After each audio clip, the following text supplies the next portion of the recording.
జై శ్రీకృష్ణ. ఇవాళ మనము రుక్మిణి మాత పుస్తకంలో 2వ అధ్యాయంలోకి వచ్చాము. ఈ 2వ అధ్యాయం పేరు ఒక దార్శనికురాలు అని దీని పేరన్నమాట. అంటే ఆమె ధ్యానంలో భూత భవిష్యత్ వర్తమానాలని చూసి అంచనా వేసి చెప్పగలదన్నమాట. ఇప్పుడు మనం చాప్టర్లోకి వెళ్దాము. గత అధ్యాయంలో వాళ్ళ అమ్మ వెళ్ళిపోతుంది. మాలిని చాలా బాధపడుతూ ఉంటుంది. వాళ్ళ అన్న తోటి అంటుందన్నమాట, అమ్మ అలా ఎలా వెళ్ళిపోతుంది అన్నయ్య, మోహిత్తో వెళ్ళిపోయిందని నాన్న అంటున్నారు అని చెప్పి అంటుంది. తనకి తెలుసు మోహిత్ చాలా మంచివాడు. అతను కూడా పెళ్లి చేసుకోలేదు. అతను చాలా స్నేహంగా ఉండేవాడు వాళ్ళ అమ్మతోటని. కానీ ఇది తను ఊహించలేని పరిణామం అన్నమాట. అలా చాలా కోపంగా, బాధగా, ద్వేషంతోటి వాళ్ళ అన్నతో అంటుంది, అంత అవసరం ఏంటి అమ్మకి కుటుంబాన్ని వదులుకొని వెళ్ళవలసిన అవసరం ఏంటి అని చెప్పి వాళ్ళ అన్నతోటి అంటుంది.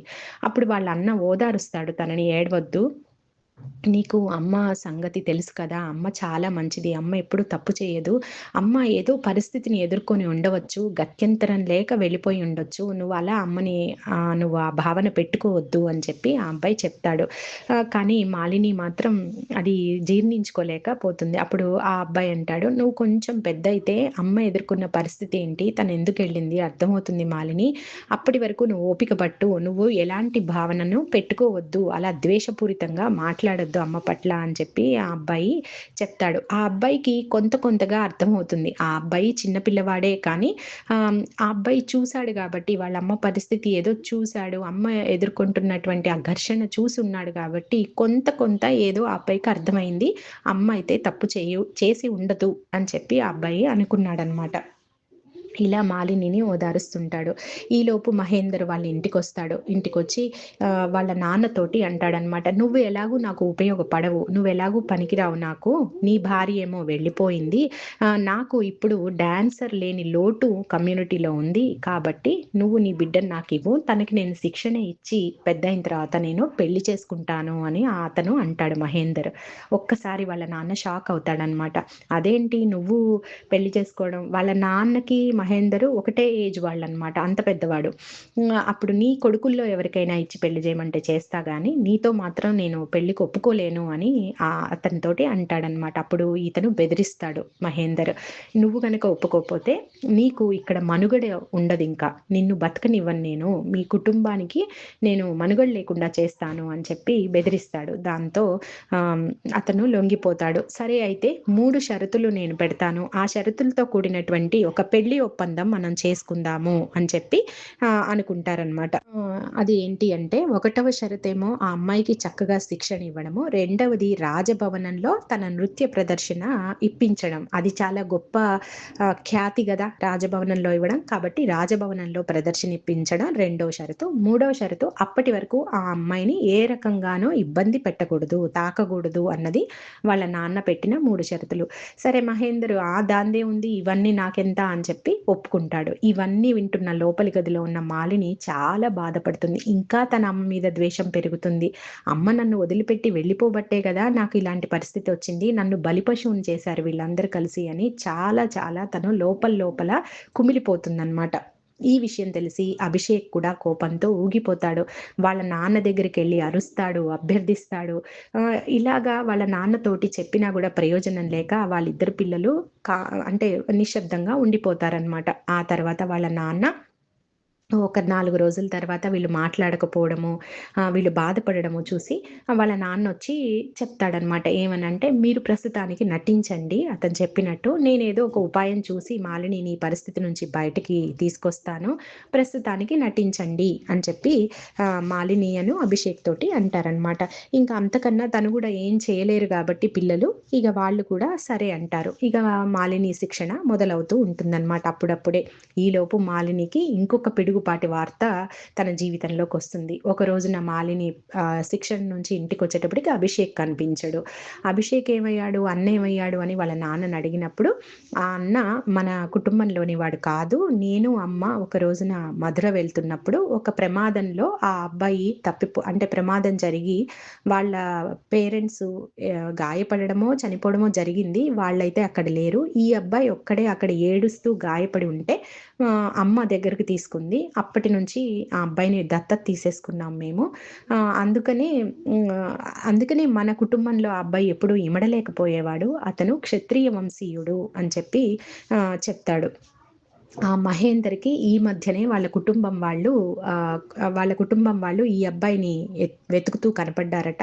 అంటే వాళ్ళు వెతుకుతున్నారనమాట. వాళ్ళ వాళ్ళ ఇంకా ఆశలన్నీ వదిలేసుకున్నారు. ఇంకా వాళ్ళు నా కొడుకు దొరకడు అని చెప్పి వాళ్ళనుకున్నారట. కానీ మహేందరు వాళ్ళ కుటుంబం యొక్క అడ్రెస్ పట్టుకున్నాడు. ఈ అబ్బాయిని మళ్ళీ ఆ కుటుంబానికి దగ్గర చేర్చాలని చెప్పి పంపిస్తున్నాడు. మంచిదే కదా! ఆ అబ్బాయికి ఒక కుటుంబం, వాళ్ళ కుటుంబానికి ఆ అబ్బాయి వెళ్ళిపోతున్నాడు. ఇది మనం ఆనందించదగిన విషయం అని చెప్పి వాళ్ళ నాన్న అంటాడు. అప్పుడు మాలిని అనుకుంటుంది, అయ్యో! అన్నకి నేను సరిగ్గా వీడ్కోలైనా ఇవ్వలేదు అనుకుంటుంది. తనకి తర్వాత తెలుస్తుంది, అభిషేకు నేను వెళ్ళను, నా కుటుంబం ఉన్నా నేను వెళ్ళను, నేను మాలినితో పాటే ఉంటాను అని చెప్పినా కూడా బలవంతంగా మహేందర్ పంపించేశాడు అని. తనని ఇంత పరిస్థితిలో ఇప్పుడు అటు అమ్మ యొక్క ఆప్యాయత లేదు. ఇటు అన్న కాపాడుతాడు, తనను చాలా బాగా చూసుకునే, అనురాగంగా చూసుకునే అన్న లేడు. మాలిని ఒక శూన్యంలో ఉండిపోతుంది.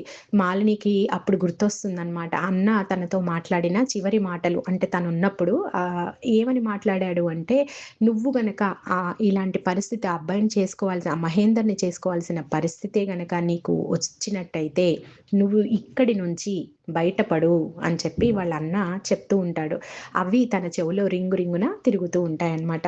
ఆ తర్వాత మాలిని ఇంక తనకంటూ ఎవరు లేరు. తన లోపలి భావాలు పంచుకోవడానికి తనతో ఎవరు లేరు. ఇక తనని తాను తీరిక లేకుండా చేసుకునే ఒక ఆయుధం తనకి ఒక నృత్యం మాత్రమే. ఆ డాన్స్ శిక్షణలో తనని తాను ముంచేసుకుంటుంది. తనకి ప్రేమ డాన్సే, తనకి ఎంతో ఇష్టమైన ఆ డాన్సే ఇప్పుడు తనకి కొంచెం శత్రువుగా కూడా మారింది. ఎందుకంటే వాళ్ళ అమ్మ యొక్క పాత్రలు పోషిస్తున్నప్పుడు తను పడే ఆ బాధ వర్ణనాతీతం అన్నమాట ఇగ. అనుక్షణం అమ్మ గుర్తొస్తూ ఉంటుంది. అమ్మ చేసిన మోసం గుర్తొస్తుంది. అంటే తను అనుకుంది మోసమని. ఆ భావాలన్నీ తనని ముంచెత్తుతూ ఉంటాయి.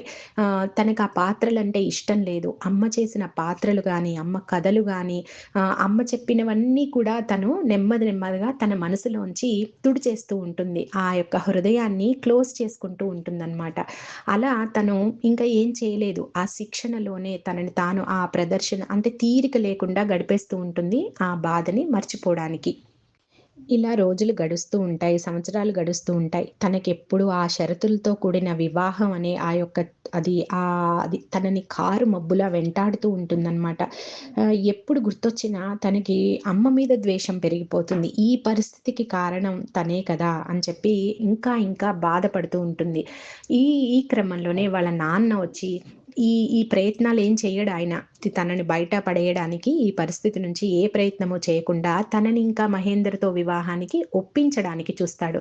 ఇంకొకసారి ఆలోచించు అని ఆ అమ్మాయిని ఒప్పించడానికి చూస్తాడు. అప్పుడు తను ఖరాఖండిగా చెప్పేస్తుంది. నేను చేసుకోలేను. నాకు ఇష్టం లేదు. అని చెప్పి తను వాళ్ళ నాన్నకి చెప్తుంది. ఆ భవిష్యత్తు యొక్క భయం నుంచి తప్పించుకోవడానికి ఇంకా తీవ్రంగా తను అభ్యాసం చేస్తూ ఉంటుంది డాన్స్‌ని.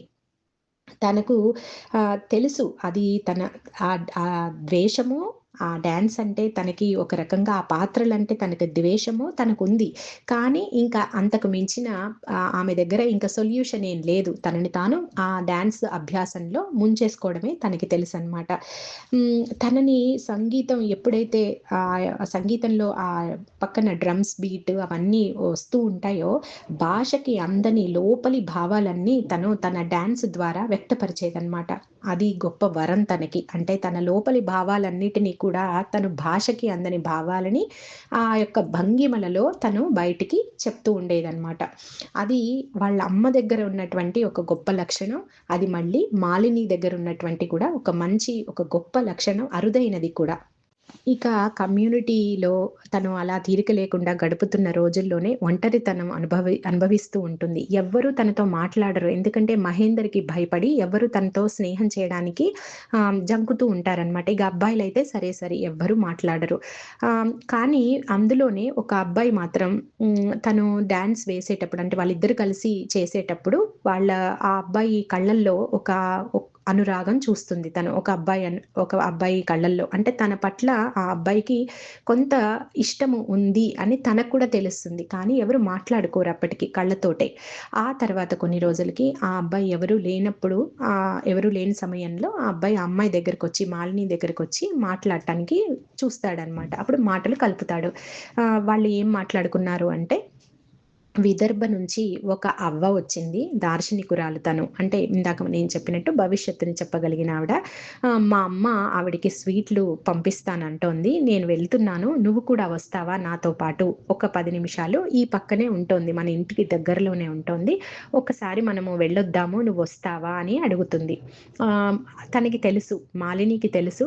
ఆ దార్శనికురాలు అనగానే తనకు వాళ్ళ అమ్మ చెప్పిన కథలు గుర్తొచ్చాయి. విదర్భలో ఉన్నప్పుడు ఒక దార్శనికురాలు ఉండేదని, ఆమె గురించి చాలా కథలు తను విని ఉన్నది.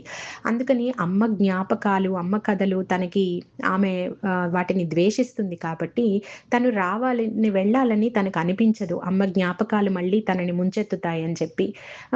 నేను ఆలోచిస్తుందనమాట. నేను రావాలా అన్నట్టుగా ఆలోచిస్తుంది ఒక సెకను. ఆలోచించి నాకు ఇది మంచి అవకాశం. ఎవరు నాతో మాట్లాడడం లేదు. ఈ అబ్బాయి వచ్చి మాట్లాడుతున్నాడు. చాలా మంచివాడు కూడా. నాకు కూడా తనకి కూడా కొంత ఇష్టం ఉంది ఈ అబ్బాయి పట్ల. స్నేహం పెంచుకోవాలి అని చెప్పి. సరే ఉంది కదా! ఈ అబ్బాయి కోసం వెళ్దాము అని చెప్పి కొద్ది సమయం నాకు సొంతంగా నాకు కొంత సమయం చిక్కుతుంది గదా! నేను బయటికి వెళ్తే అని చెప్పి ఆ అబ్బాయితో పాటు సరే వస్తాను అంటుంది. ఆ రోజు సాయంత్రం వాళ్ళిద్దరూ కలిసి బయలుదేరుతారు. అప్పుడు దారిలో ఆ అబ్బాయి అడుగుతాడు. "నువ్వెందుకు రానన్నావు? తను జ్యోతిష్యురాలు అంటే దార్శనికురాలని ఆ అవ్వ ముందే చెప్తుంది అన్ని విషయాలని నీకు భయమేసిందా?" అని అడుగుతాడు. "లేదు లేదు అట్లాంటి భయం కాదు. మా అమ్మ గుర్తొస్తుందని నేను రావట్లేదు. మా అమ్మ చెప్పేది ఇలాంటి మాటలు, ఇలాంటి కథలు ఇవన్నీ నేను నమ్మను. ఆమె చేసిన తప్పుకి నేనెప్పటికీ క్షమించలేను" అని తన యొక్క బాధ చెప్తుంది. అప్పుడు ఆ అబ్బాయి అంటాడు, "మీ అమ్మని నేను చిన్నప్పటి నుంచి చూస్తూనే ఉన్నాను. తను ఎంతో మంచి ఉత్తమురాలు. తనని అంత ద్వేషించకు. తను ఏ పరిస్థితుల్లో వెళ్ళిందో మనం అది అర్థం చేసుకోవాలి గానీ, ఇలా ద్వేషం పెంచుకుంటామా? నీ లోపల చాలా ద్వేషం ఉంది అమ్మ పట్ల. అది మంచిది కాదు. నువ్వు దాన్ని బయటికి వదిలేసేయి" అని చెప్పి ఆ అబ్బాయి చెప్తాడు. అలా వాళ్ళిద్దరూ కలిసి ఆ యొక్క అవ్వ దగ్గరికి వస్తారు. అవ్వ దగ్గరికి వెళ్ళిన తర్వాత ఆ అబ్బాయి తీసుకొచ్చిన స్వీట్లు అవ్వకి ఇస్తారు. ఇద్దరు కలిసి అక్కడ కూర్చుంటారు. అప్పుడు అవ్వ అవ్వతోటి ఆ అబ్బాయి అంటారనమాట. "మీరు రుక్మిణీ మాతని కలిసారా?" విదర్భలో కదా ఆవిడ ఉన్నది. అందుకని "రుక్మిణీ మాతని మీరు కలిసారా?" అని చెప్పి అడుగుతాడనమాట. అప్పుడు అవ్వ చెప్పడం మొదలుపెడుతుంది. తనకి ఇష్టం లేదు మాలినికి రుక్మిణి మాత గురించి వినడం గానీ, విదర్భలో ఉన్నటువంటి సంగతులు వినడం గానీ తనకిష్టం లేదు. ఎందుకంటే వాళ్ళ అమ్మ జ్ఞాపకం వస్తుందని చెప్పి తను ఇష్టపడదు. ప్లస్ ద్వేషం కూడా ఉంది తనలో. అయితే అవ్వ చెప్పడం స్టార్ట్ చేస్తుంది. "మాది ఈ రత్నాలు, ఆభరణాలు తయారు చేసే ఒక కుటుంబం. మేము విదర్భలో ఉండేవాళ్ళము" అని చెప్పి మా అల్లుడు కూడా రుక్మిణి మాతకి నగలు చేసేవాడు. రకరకాల ఆభరణాలు రుక్మిణి మాతకి చేసేవాడు. చూడు అని చెప్తూ 2 రత్నాలు తీసుకొచ్చి చూపిస్తుంది. ఇవి తను చేస్తున్నారు అని. అంటే ఈ అల్లుడు వాళ్ళ బిడ్డ అంటే ఆ అవ్వ యొక్క కూతురు, అల్లుడు ఇప్పుడు ద్వారకలో ఉన్నారనమాట. వాళ్ళు రుక్మిణి మాతకి ఆభరణాలు చేస్తూ ఉంటారు. విదర్భలో ఉన్నప్పుడు వీళ్ళ ఫ్యామిలీ అంటే అవ్వ వాళ్ళ ఫ్యామిలీ రుక్మిణి మాత చిన్నప్పుడు అక్కడ ఉండేవారనమాట. అంటే వాళ్ళు చేస్తూ ఉండేవారు. ఇప్పుడు అల్లుడు చేస్తున్నాడు ద్వారకకొచ్చిన తర్వాత. ఇప్పుడు ఆ అవ్వ తీసుకొచ్చిన రత్నాలు 2 చూసేటప్పటికి చాలా అద్భుతమైన రత్నాలనమాట. వీళ్ళిద్దరూ చూస్తారు. అసలు మాలిని ఇంతకు ముందు ఎప్పుడు అలాంటివి చూసుండలేదు కదా! ఒక్కసారి చూసి ఆశ్చర్యపోతుంది. ఆహా! ఎంత బావున్నాయి ఇవి. ఎంత అందంగా ఉన్నాయి. నేను ఇంతకు ముందు ఎప్పుడు చూడలేదు అని చెప్పి మాలిని అంటుంది. అప్పుడు అవ్వ అంటుంది, "ఇవేం చూసావు శమంతక మణి అని ఒక అంటే ఒక మణి ఉంది. అది ఇంకా అద్భుతంగా ఉంటుంది" అని చెప్పి అవ్వ చెప్తుంది. అప్పుడు ఆ అబ్బాయి అంటాడు, "ఆ! ఆ! మీరు చూసారా? ఆ యొక్క శమంతక మణిని మీరు చూసారా?" అని ఆ అబ్బాయి అడుగుతాడు. అడిగి అది చాలా బంగారాన్ని ఇస్తుందట గదా! చాలా బస్తాలు బస్తాలు బంగారం దాని నుంచి వస్తుందట కదా! అని చెప్పి ఆ అబ్బాయి అడుగుతాడనమాట. అవ్వ అప్పుడు ఆ! అవును. అదొక పెద్ద కథ. నేను చెప్తాను ఆ కథ గురించి. మీకు కొన్ని రుక్మిణీ మాత కథలు నేను చెప్తాను అని అవ్వ చెప్తుందనమాట. అప్పుడు ఈ అబ్బాయేమో చాలా ఆసక్తిగా కూర్చుంటాడు. మాలినికేమో ఎప్పుడు వెళ్ళిపోదామా? ఈ రుక్మిణీ మాత గురించి వినాలని మాలినికి లేదు. ఎందుకో మనం తెలుసుకున్న ముందే మనం చెప్పుకున్నట్టు తెలుసు కదా మనకి. ఆ విధంగా తను చాలా ఇబ్బంది పడుతూ ఉంటుంది. లోపల మదన పడుతూ ఉంటుందనమాట. అప్పుడు అవ్వ చెప్పడం మొదలుపెడుతుంది. నేను ఒకసారి విదర్భలో ఉన్నప్పుడు నా దగ్గరికి రాకుమారి వచ్చారు. రుక్మిణీ మాత వచ్చారు. తనకి శిశుపాలుడితోటి వివాహాన్ని నిశ్చయిస్తారనమాట వాళ్ళ అన్నయ్య.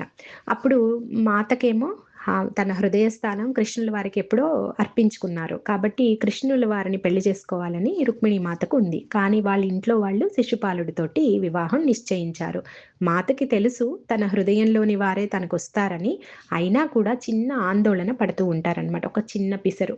అప్పుడు ఈ సీర్ దగ్గరికి అంటే మన అవ్వ దగ్గరికి వస్తారు. వచ్చినప్పుడు అవ్వ రుక్మిణీ మాతని చూసి తన యొక్క మనసులో ఉన్నటువంటి ఆ యొక్క ఆందోళన గమనించి అప్పుడు తనతో అంటారనమాట. మాత మీరొక్కసారి కళ్ళు మూసుకొని హృదయంతోటి మీరు ఆలోచించండి.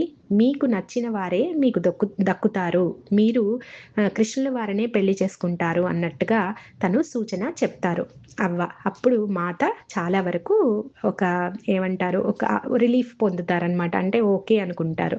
ఆ తర్వాత మాతతో ఇంకొక మాత మనసులో ఇంకొకటి కూడా ఉంది. ఏంటంటే ఇప్పుడు తను కృష్ణుడిని పెళ్లి చేసుకుంటే చాలామంది తనకి భార్యలు ఇంకా రాబోతున్నారు. కృష్ణుల వారికి రాబోతున్నారు. ఇంకా మిగతా భార్యలతో పాటుగా తను తన భర్తని పంచుకోవాలి అని చెప్పి రుక్మిణీ మాతకి తెలుసు. అది కూడా తన లోపల ఒక చిన్న ఎక్కడో ఒక మూల ఉందన్నమాట ఆ యొక్క ఆలోచన. అప్పుడు దీని గురించి కూడా అవ్వ చెప్తారనమాట. మాత మీకు తెలియనిదేముంది. మీరు హృదయంలోంచి చూడండి వాళ్ళెవరు? వాళ్ళ అసలు స్వరూపం ఏంటి అన్నది మీకే అవగతమవుతుంది. అప్పుడు మీకు ఇలాంటి బాధ ఉండదు అని చెప్పి అవ్వ చెప్తుంది. ఆ తర్వాత మాత తను చూసుకోవడము, సరే అని చెప్పి ఆనందంగా మాత వెళ్ళిపోతారనమాట. అప్పుడు అవ్వ చెప్తుంది, "ఆ మాత నారాయణియే. తనకి తెలియని విషయం అంటూ లేదు. మరి ఎందుకు తను అడిగింది నన్ను? నా దగ్గరికి ఎందుకొచ్చింది" అంటే, నా లోపల ఉన్నటువంటి ఆ యొక్క అంచనా వేసే గుణం ఉంది కదా! దాన్ని ఆమె పరీక్షింపదలిచింది. ఆమె యొక్క అనుమతి లేకుండా నేను మాత్రం ఆమె మనసులో ఉన్న ఆ యొక్క ఆందోళనని ఎలా కనుక్కోగలను? అదంతా ఆమె చేసిన లీల మాత్రమే అని చెప్పి తను రుక్మిణీ మాత గురించి చెప్తారు. ఇంకా తను ఇంకొక విషయం జెప్తారు. ఆ తర్వాత రుక్మిణీ మాత వివాహం జరగడము. ఆ జరిగిన తర్వాత రుక్మిణీ మాతకి కృష్ణుల వారికి మధ్యలో జరిగిన ఒక చిన్న ఒప్పందం అంటే వాళ్ళ అర్థం చేసుకోవడం అని మనం అనవచ్చు. అట్లాంటిది ఒకటి జరిగిందనమాట వాళ్ళిద్దరి మధ్య. ఏంటి అంటే మాత ఏమో కృష్ణుల వారిని ఒక విషయం గురించి అడగాలనుకుంటారు వివాహం అయిన తర్వాత. కృష్ణుడేమో ఇంకొక విషయం తనకి చెప్పాలనుకుంటారు. ఇలా వాళ్ళిద్దరూ ఒక అంగీకారానికొస్తారు. ఏంటా విషయము అంటే, మాత ముందు చెప్తుందనమాట కృష్ణుల వారికి. ఏమనంటే, "నేను రాజభవనానికే పరిమితం అవ్వాలని నాకు లేదు. రాజ మర్యాదలు తీసుకుంటూ భవనానికి పరిమితం అవ్వడం అన్నది నాకు ఇష్టం లేదు. నేను స్వేచ్ఛగా బయట ప్రపంచానికి వెళ్ళాలి. ప్రజల అవసరాలు కనుక్కోవాలి. వాళ్ళని నేను ఆదుకోవాలి. నేనే అందులో నిమగ్నురాలిని అవ్వాలి. నేను ఒక ప్లేస్‌కి నేను పరిమితం అవ్వలేను" అని చెప్పి తను చెప్పాలనుకుంటుంది. కృష్ణుడేమో నేను చాలామంది భక్తులు విరహతాపంతో భగవంతుడితో ఐక్యమవ్వాలనే ఆ పరితాపం వలన వాళ్ళు పిలుస్తూ ఉంటారు. ఆ యొక్క వేదన అంతా ఆయన హృదయంలో ధ్వనిస్తుంటుందనమాట. చాలామంది భక్తులు కృష్ణ నీ సాన్నిధ్యానికి మేము రావాలనుకుంటున్నామని ఆక్రోశిస్తూ ఉంటారనమాట. వాళ్ళందరూ మళ్ళీ ఆయనకి భార్యలుగా రాబోతున్నారు. ఇది రుక్మిణీ మాతకి చెప్పాలి ఆయన. రుక్మిణీ మాతకి అన్నీ తెలుసు. వీళ్ళిద్దరూ మనం చెప్పుకున్నట్టు నారాయణ, నారాయణి సెపరేట్‌గా వాళ్ళు లేరు కదా! ఏకత్వంలోనే ఉన్నారు. కానీ మానవ దేహాలు ధరించి ఉన్నారు కాబట్టి, వాళ్ళు ఈ విధంగా మన కోసం మనకి తెలిసేలాగా వాళ్ళ చర్చ జరిగిందనమాట. అప్పుడు వాళ్ళిద్దరూ ఆయన చెప్పిన దానికి ఆమె అంగీకారం తెలుపుతారు. తర్వాత ఆయన చెప్పిన దానికి ఆమె అంగీకారం తెలుపుతారు. తనకు తెలుసు ఆ మిగతా భార్యలెవరు అన్న విషయం తనకు తెలుసు. కాబట్టి తనకి ఏ అభ్యంతరం లేదని చెప్తుంది. అలా వాళ్ళిద్దరూ ఒక అంగీకారానికి వస్తారనమాట. ఇలా చెప్తూ మీకు శమంతకమణి గురించి చెప్పాలి కదా అంటూ అవ్వ కథలోకి వస్తుంది. రుక్మిణీమాత గురించి చెప్పిన తర్వాత. ఈ శమంతకమణిని కూడా శ్రీకృష్ణుల వారు, తర్వాత రుక్మిణీమాత ఇద్దరూ కలిసి ఒక దివ్య లీలలో భాగంగా దాన్ని సృష్టించడం జరిగింది. దాన్ని రుక్మిణీమాత సృష్టి అన్నమాట. ఆ శమంతకమణి. ఎందుకు సృష్టించవలసి వచ్చింది? ఇక్కడ మీరు జాగ్రత్తగా గమనించాలి. ఇవి ఒక 2, 3 సంఘటనల సమాహారంగా మనం చూడొచ్చు ఈ కథని. కొంచెం మనకి సుదీర్ఘమైన కథే, కానీ కొంచెం జాగ్రత్తగా వినండి. అంటే 2, 3 సంఘటనలు మనం ఎలా బ్రాడ్‌గా ఆలోచిస్తే మనకొకలా కనిపిస్తాయి. మనము ఒకే ఒక కథలాగా చూస్తే అది మనకి వేరేలాగా అర్థమవుతుందనమాట ఆ సంఘటన. సరే, మనం కథలోకి వెళ్దాము. ఇప్పుడు అవ్వ చెప్పడం స్టార్ట్ చేసింది శమంతకమణి గురించి.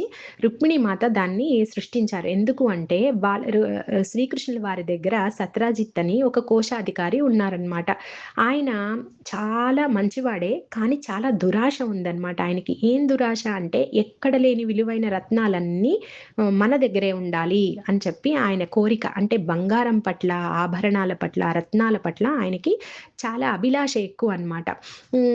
ఇది ఆయనకుంది.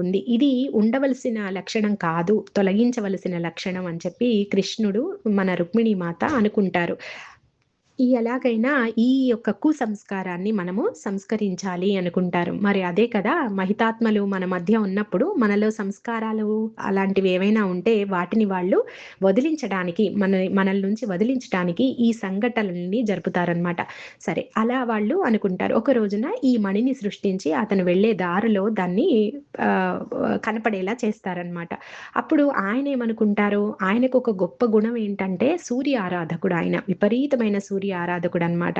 ఆ మణి ఆ సూర్యుడి కాంతిలో మెరుస్తూ ఉండడం చూసి ఆయన అనుకుంటారు, ఆహా, సూర్య భగవానుడే ఇచ్చుంటాడు నాకు, ఈ మణి చాలా అద్భుతంగా ఉంది అని చెప్పి దాన్ని తీసుకొని పరీక్షకు కూడా చేయిస్తారు. అంటే అది దేవలోకం నుంచి వచ్చిందా, భూలోకానికి సంబంధించిందా అని చెప్పి ఆయన దాన్ని టెస్ట్ చేయించాలని కూడా అనుకుంటారనమాట. ఇది ఇలా జరుగుతూ ఉంటుంది. అప్పుడు ఆయన దాన్ని తీసుకొచ్చి కృష్ణుల వారికి చెప్తారు. చూడండి, ఈ మణి ఎంత అద్భుతంగా మెరుస్తోందో, ఎంత బాగుందో అని చెప్పి కృష్ణుల వారితో అంటారు. అప్పుడు కృష్ణుల వారు అంటారు, ఆ పక్కనే ఉన్న మన తాతగారికి, అంటే కృష్ణుడి వాళ్ళ తాతగారికి ఆ రాజ్యానికి పంపించండి. ఆయనకి మీరు ఇవ్వండి, ఇది పెద్దవారు కదా, వారికి ఇస్తే వారి దగ్గర ఉంటే మంచిది అన్నట్టుగా కృష్ణుడు మన సత్రాజిత్తుకి చెప్తారనమాట. ఆ తాతగారు ఉగ్రసేనుడు. ఆయన మధురకి రాజు అనమాట. కానీ ఈ సత్రాజిత్తుకి మాత్రం ఇవ్వడం ఇష్టం లేదు. అందుకని అతనేమనుకుంటాడు, అమ్మో నేను అది మాట పెడచెవిన పెడతాడు కృష్ణుల వారు చెప్పింది. ఆయన అనుకుంటారు, లేదు లేదు, దీన్ని మనమే ఉంచుకుందాం, ఇంత అరుదైన మణి మన దగ్గరే ఉండాలి అనుకొని కృష్ణుల వారి మాట వినకుండా తన దగ్గరే పెట్టుకొని దాన్ని జాగ్రత్తగా చూస్తూ ఉంటారనమాట.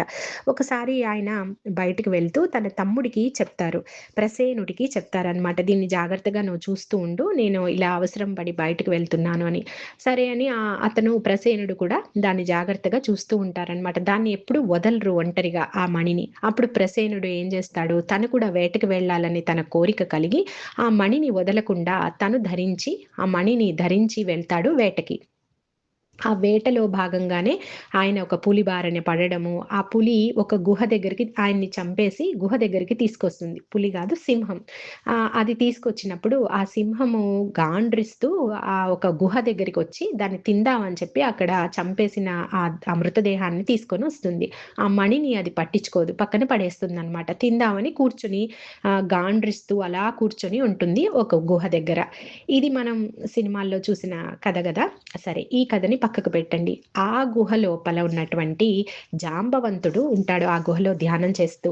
ఆ జాంబవంతుడు ఏంటి అంటే రాముడి తర్వాత, అంటే రాముడు దేహం వదిలిన తర్వాత కూడా తను ఉండి ధ్యానం చేయవలసిన పరిస్థితి జాంబవంతుడికి వస్తుంది. ఎందుకు అంటే ఆ యుద్ధంలో చెలరేగినటువంటి క్రోధాగ్ని ఆయన చల్లార్చుకోలేరనమాట. ఆ క్రోధం ఆయనకి తగ్గదు. యుద్ధంలో ఆ రామరావణ యుద్ధంలో ఆయన లోపల జ్వలించినటువంటి ఆ క్రోధాగ్నిని పోగొట్టుకోవడానికి ఆయన కొన్ని వందల సంవత్సరాలు ధ్యానం చేయాల్సి వస్తుంది. అప్పుడు రాముల వారి ఆజ్ఞతో రాముడు దేహం వదిలి వెళ్ళిపోయినా కూడా ఇంకా జాంబవంతుడు ఆ ధ్యానంలోనే నిమగ్నుడవుతాడు, దాన్ని వదులుచుకోవడం కోసం. అయితే ఆయన దగ్గర ఆయన ఒకరోజు ఇలా ధ్యానం చేస్తూ పండ్లు, కూరగాయలు అవి కోసుకొచ్చి మధ్య మధ్యలో ఆయన ఆహారం తీసుకుంటూ ఉంటాడు.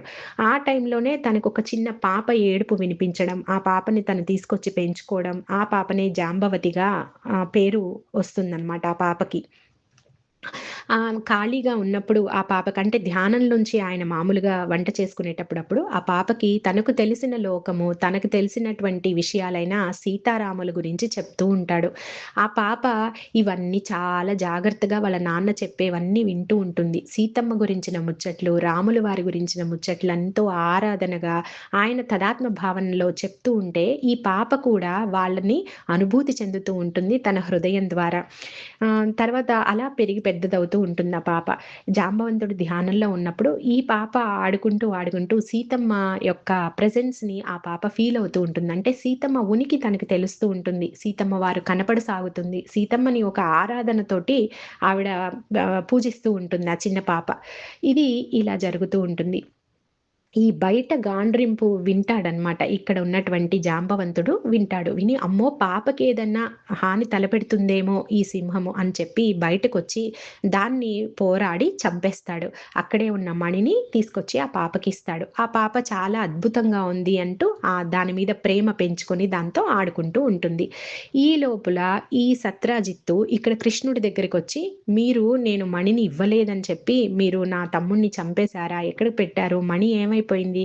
నా తమ్ముడు కూడా కనిపించడం లేదు అని చెప్పి కృష్ణుడి మీద అభాండం వేస్తాడు. కృష్ణుడికి అన్నీ తెలుసు. ఇదంతా లీల అని తెలుసు. ఆయన అంటారు, "సరే నేనే వెతకడానికి వెళ్తాను" అని ఆయన గుహ దగ్గరికి వస్తాడు. గుహ దగ్గరికొచ్చి అక్కడ మృతదేహాన్ని ఇదంతా చూసి లోపలికెళ్తాడు. లోపలికెళ్ళిన తర్వాత ఈ కోపము మళ్ళీ ఆయనలో జ్వలించింది జాంబవంతుడిలో. ఆయన చాలా డిస్టర్బ్డ్‌గా ఉంటాడనమాట. తను మళ్ళీ కోపం తెచ్చుకొని ఆ సింహాన్ని చంపేశాడు కదా! అది ఆయనలో ఈ ఈ వచ్చిన వారు ఎవరు అన్న యొక్క విచక్షణ ఆయనకి సడెన్‌గా రాదనమాట. అంటే ఆ యొక్క భావన వలన తను ఎంతో కాలం నుంచి పూజిస్తున్న తన యొక్క స్వామి వచ్చారు అని గుర్తించలేకపోతాడు. వెంటనే నేను మణిని ఇవ్వమని కృష్ణుల వారు అడిగినప్పుడు, "నేనివ్వలేను. నా బిడ్డ తనతో ఆ మణితో ఆడుకుంటోంది కాబట్టి, నువ్వు నన్ను యుద్ధంలో గెలిచి ఆ మణిని తీసుకెళ్ళు" అని చెప్పి కృష్ణుడితోటి యుద్ధానికి దిగుతాడు. మనకు తెలుసు కదా! చాలా రోజులు వాళ్ళిద్దరి మధ్య యుద్ధం సాగింది. ఆయన గుర్తించడనమాట ఈ స్వామియే వచ్చారు అన్న విషయం. అప్పుడు సీతామాత ఆయనకి కనపడుతుంది యుద్ధం చేస్తున్నప్పుడు. కనపడి, "ఏంటి ఈ మణి పట్ల నీకంత అనురాగమా?" అని చెప్పి ఆహ్, మా గుర్తించలేదా అన్నట్టుగా ఆవిడ ఆయనకి సూచన చేస్తుంది సీతమ్మ. అప్పుడు ఆయనకి ఒక్కసారిగా జ్ఞానోదయం అయిపోయి, ఆ గదని కింద పడేసి, కాళ్ళు పట్టేసుకొని ఆ కృష్ణుల వారిని ఆ మాతతోటి అంటారు, "అమ్మా! నేను నేనెంత ఇందులో మునిగిపోయాను, మాయలో మునిగిపోయాను. నిన్ను గుర్తించలేకపోయానేంటమ్మా? వచ్చిన వారు స్వామి గదా!" అని చెప్పి చాలా ఏడుస్తాడనమాట. "అమ్మా! మీరు తప్ప నాకు ఏది ఎక్కువ కాదమ్మా. మీరే కావాలి నాకు" అని చెప్పి ఆ కాళ్ళ మీద పడి చాలా హృదయ విదారకంగా ఆయన చేసిన తప్పుకి బాధపడతాడు. అప్పుడు ఆ కృష్ణుల వారికి ఆ మణిని తీసుకొని తన పాప చేతుల్లోంచి, ఆ అమ్మాయి చేతుల్లోంచి మణిని తీసుకొని కృష్ణుల వారికి ఇస్తారు. ఇచ్చిన తర్వాత అప్పుడు ఆమె ఇప్పుడు ఇదంతా జాంబవంతునికి సీతమ్మ కనపడడం ఇదంతా సూక్ష్మ శరీరంతో ఆయన ఆ స్థితిలో కనపడుతుంది. కానీ మన జాంబవతికి జరిగిందంతా తెలుస్తూనే ఉంటుంది. ఎందుకంటే తను ఎప్పుడూ సీతమ్మతోనే ఉంది. సీతమ్మ యొక్క ఉనికి తనకెప్పుడూ ఉంది. కాబట్టి తనకి తెలుస్తుందనమాట ఎవరొచ్చారు ఏంటి అని. అప్పుడు ఆయన మణిని ఇస్తూనే, "ఆ అమ్మాయిని కూడా తీసుకువెళ్ళండి. మీరు పెళ్లి చేసుకోండి" అని జాంబవతిని కూడా ఇస్తారనమాట. జాంబవతి కూడా ఆ మణిని ఇవ్వగానే తను ఒక మాయలాగా అంటే తనకెంతో ఇష్టమైన వాళ్ళు వచ్చారు అని అయి వెళ్ళిపోతూ ఉంటుందనమాట ఆయనతో పాటుగా, కృష్ణుడి వారితో పాటుగా. అలా జాంబవతిని పరిణయం జరుగుతుంది కృష్ణుల వారికి. ఇప్పుడు చూడండి జాంబవతి ఎవరి మీద ఇష్టంతో వెళ్ళింది? సీతమ్మ మీద ఇష్టంతో కృష్ణుడి దగ్గరికెళ్ళింది. అంటే అర్థం ఏంటి? సీతమ్మనే రుక్మిణీ మాతగా అక్కడ ఉంది అని తనకి తెలుసు. జాంబవతికి తెలుసు. కాబట్టి రుక్మిణీ మాత మీద ప్రేమతోటి కృష్ణుడితో పాటుగా ఆమె పరిణయం జరిగింది. రుక్మిణీ మాత దగ్గరికొస్తుంది. జాంబవతిని తీసుకొని కృష్ణుల వారు వస్తారనమాట.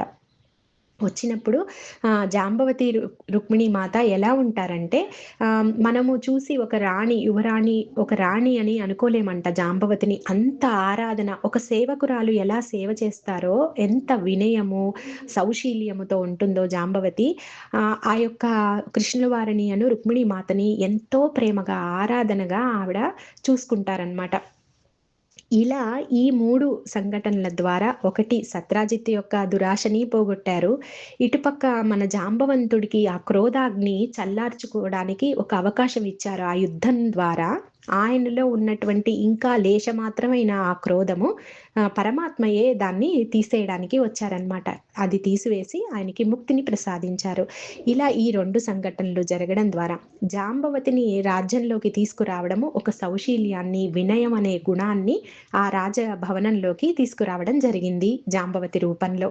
ఈ విధంగా ఈ 3 కథలు అవ్వ ఈ పిల్లలకి చెప్తారు. మాలినికి ఉద్ధవ్‌కి. ఆ అబ్బాయి పేరు ఉద్ధవ్ అనమాట. ఇదంతా చెప్పుకున్న తర్వాత సరే సెలవు తీసుకొని అవ్వకి నమస్కారం చేసి వాళ్ళిద్దరూ బయటకొస్తారు. అప్పుడు వాళ్ళిద్దరూ వస్తూ వస్తూ మాట్లాడుకుంటారు. "మాలిని నీకేమనిపించింది?" అంటే ఉద్ధవ్ అంటే, మాలిని నాకు ఈ కథలన్నీ నేను నమ్మలేను. ఆ జాంబవంతుడు అన్ని సంవత్సరాలు శరీరంతో ఉండగలడంటావా? ఇదంతా నిజమేనా?" అని చెప్పి మా అమ్మ కూడా ఇలాగే చెప్తూ ఉండేది. రుక్మిణీ మాత చాలా నారాయణి స్వరూపమని చాలా ఆరాధనగా చెప్తూ ఉండేది. నాకివన్నీ ఏమి నమ్మకం లేదు. నాకది నిజం కాదేమో అని అలా నాకు సందేహము అని చెప్పి మాలిని అంటుంది.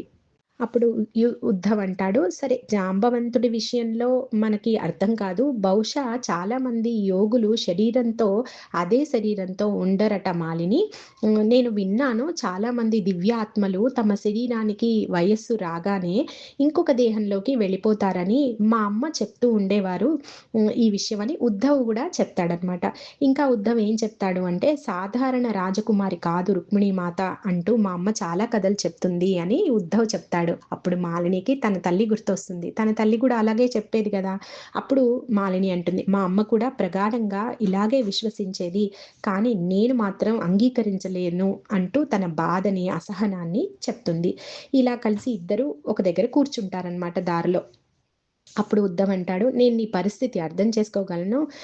మీ అమ్మ చాలా చెడ్డది, మోసం చేసింది అని మాత్రం నేను అంగీకరించలేను. ఆమె కారణాలేవో ఆమెకి ఉండి ఉండవచ్చు" అని చెప్పి ఆ అబ్బాయి కూడా అంటాడు. కానీ మాలిని మాత్రం లేదు, వేరొక వ్యక్తి ప్రేమ వల్ల తను వెళ్ళిపోయింది అని బాధగా అంటుందన్నమాట. లేదు లేదు, ఆ కారణం మాత్రం అయ్యి ఉండదు. ఇంకేదో బలంగా ఉంటుంది అని చెప్పి ఈ అబ్బాయి అంటాడు. అప్పుడు మాలిని అంటుంది, "వద్దులే ఇంక మనము ఆ యొక్క టాపిక్ మనం మాట్లాడొద్దు. నాకిష్టం లేదు" అని చెప్పి చెప్తాడు. అప్పుడు మాలిని అడుగుతుంది, "నువ్వేంటి ఇంత ధైర్యం చేసి నాతో మాట్లాడుతున్నావు? నా కోసం సమయం వెచ్చిస్తున్నావు. మహేందర్ గురించి నీకు భయం లేదా?" అని చెప్పి తను అడుగుతుందనమాట. అప్పుడు అతను అంటాడనమాట, "నేను నిన్ను ఇష్టపడుతున్నాను మాలిని. నువ్విలా ఏకాకిగా బాధపడడం ఇవన్నీ నేను చూడలేకపోతున్నాను. ఆ మహేంద్ర యొక్క కసాయి చూపులు నిన్ను చాలా ఇబ్బంది కలిగిస్తున్నాయి కదా! నేనివన్నీ చూస్తూ ఉండలేకపోతున్నాను. నీకు వీలైతే ఈ సమస్య నుంచి నేను బయటపడేయడానికి చూస్తాను. నేను బయటపడేయాలనుకుంటున్నాను" అని ఆ అబ్బాయి చెప్తాడు. తర్వాత ఇది జరిగిన తర్వాత మళ్ళీ అప్పుడప్పుడు వాళ్ళు కలుస్తూ ఉండేవారు. ఆ అబ్బాయి అడుగుతాడనమాట, "అప్పుడప్పుడు నువ్విలా వచ్చి కలువు, ఇలా మనిద్దరం మాట్లాడుకుందాము" అని. కానీ తను అంటుంది, "లేదు, నేను నిన్ను ప్రమాదంలో పెట్టాలనుకోవటం లేదు. మహేందర్ ఊరుకోడు" అని చెప్పి ఆ అమ్మాయి అంటుందనమాట. "పర్వాలేదు, మనం జాగ్రత్తగా ఉండి మనం కలుద్దాము. మీ నాన్న" అంటే వాళ్ళ నాన్న ఎప్పుడూ గమనిస్తూ ఉంటారనమాట. "మీ నాన్న లేని సమయంలోనో ఎప్పుడో ఒకసారి మనం వచ్చి కలుసుకుందాము" అని చెప్పి వాళ్ళిద్దరూ అలా అనుకుంటూ ఉంటారనమాట. ఇప్పుడు ఈ యొక్క అవ్వ దగ్గర నుంచి ఇంటికి వెళ్ళాక వాళ్ళ నాన్న అడుగుతాడు ఆ అమ్మాయిని, "ఎక్కడికెళ్ళొస్తున్నావు" అని. ఆ అమ్మాయి చెప్తుంది, "అవ్వ దగ్గరికెళ్ళొస్తున్నాను. ఇలాగ వచ్చిందట విదర్భ నుంచి" అని చెప్పి. "అందుకని కలవాలనిపించి వెళ్ళాను" అంటే అతనంటాడు, "నువ్వు మీ అమ్మని వ్యతిరేకిస్తున్నావనుకున్నానే" అని అంటాడు. అంటే తనకి తెలుసనమాట వాళ్ళ నాన్నకి. అప్పుడు ఆ అమ్మాయి అంటుంది, "వ్యతిరేకిస్తున్నాను అమ్మ చేసిన పనుల్ని, అమ్మ చెప్పిన కథల్ని, అమ్మకి ఇష్టమైన పాత్రలైనటువంటి ఇలాంటివి అవన్నీ కూడా నాకు ఇష్టం లేదు. కానీ ఎందుకో నాకు అవ్వ దగ్గరికి వెళ్ళాలనిపించి వెళ్ళాను" అని అప్పటికది చెప్పేస్తుందనమాట తను. అలా తన గదిలోకెళ్ళి పడుకుంటుంది. ఆ అబ్బాయితో గడిపిన క్షణాలన్నీ ఆ అమ్మాయికి గుర్తొచ్చి చాలా ఊరట చెందుతుంది. ఎవరో ఒకరు ఉన్నారు నాకు అని చెప్పి. ఎప్పుడు తనతో డాన్స్ చేసినా కూడా అది తనకి చాలా సహజంగా, మధురంగా వచ్చేదనమాట. ఆహ్, ఇది ఎలా ముగుస్తుందో తెలీదు మా ఇద్దరి కథ అంటే తను అనుకుంటోందనమాట. కానీ ఇప్పటికి నాకు ఈ ఆనందం చాలు అనుకుంటూ ఉంటుంది. అప్పుడు తనకి తన తల్లి గుర్తొస్తుంది. అమ్మకి ఏమైనా రాజకుమారి హెల్ప్ చేసుంటుందా తను వెళ్ళిపోడానికి? ఆహ్, అయినా ఎందుకు చేసుండొచ్చు అని చెప్పి, లేదులే రాజకుమారి మనమ్మకి ఎందుకు హెల్ప్ చేస్తుంది వెళ్ళిపోవడానికి అని చెప్పి అలా అనుకుంటుందనమాట. ఈ విధంగా తన ఆలోచనల్లో గడుపుతుంది. ఇప్పటికి ఆమెకి ఒక తోడు దొరుకుతోందనమాట. ఒక ఇష్టం పెరుగుతోంది వాళ్ళిద్దరి మధ్య స్నేహం కుదిరిందనమాట. ఇది మనకి రెండవ అధ్యాయము. జై శ్రీకృష్ణ.